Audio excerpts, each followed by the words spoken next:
Everybody, how you doing? In this video, we're going to answer the question, are you using the wrong grip when you're climbing? Now that begs the question right out of the gate. Well, isn't there an appropriate grip for different situations in climbing? Yes, there are. So we're going to go over a couple grips. First off, the three basic grips we're going to talk about are the open hand grip, where most of our knuckles are flat, like so. In most situations, you might get your middle finger, because it's a longer digit, to pop up slightly. But if we notice, there's really no acuteness in the angle of our fingers. So that's the open hand. Next, and this is also, and we're going to get into this a little bit more, power generation. So what's next is the half crimp, where our knuckles are bent roughly at a right angle. Hey, Jeff, Bill, what's happening, guys? Thanks for tuning in.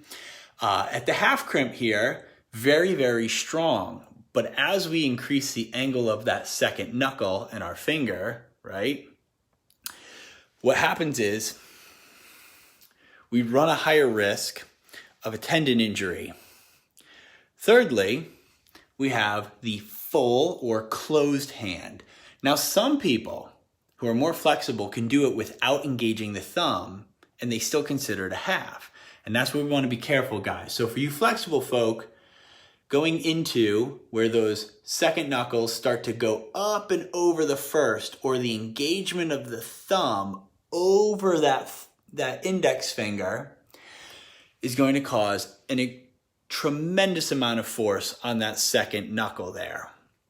And we really want to be careful here. Now, earlier in the video I said there's an appropriate grip or situation for each of these. If we're doing something like, let's say, campus boarding or dynamic movement, where we're firing off the move really hard and we want to generate force and power to accelerate our body upwards, let me know in the comments, what do you think the ideal grip is? All right, here's the answer. Open hand.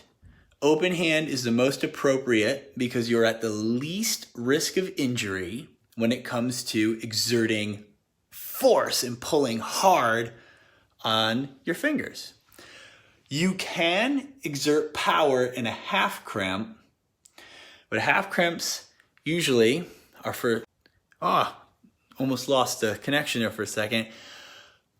Think of a half as being a little bit more for like delicate strength climbing, and the full crimp, which we're always taught to stay away from, has its place. But we never want to go into a full crimp and then pull hard for dynamic movement, because the force generation plus the acute angle putting your tendons in a precarious situation, let's say, you can hear a pop, feel a pop, and you'll be out for 6 months. And that's probably best case scenario, right? But I'm not a doctor, so I can't get into that. But guys, when you're training on the hangboard, open hand and half are going to be primary.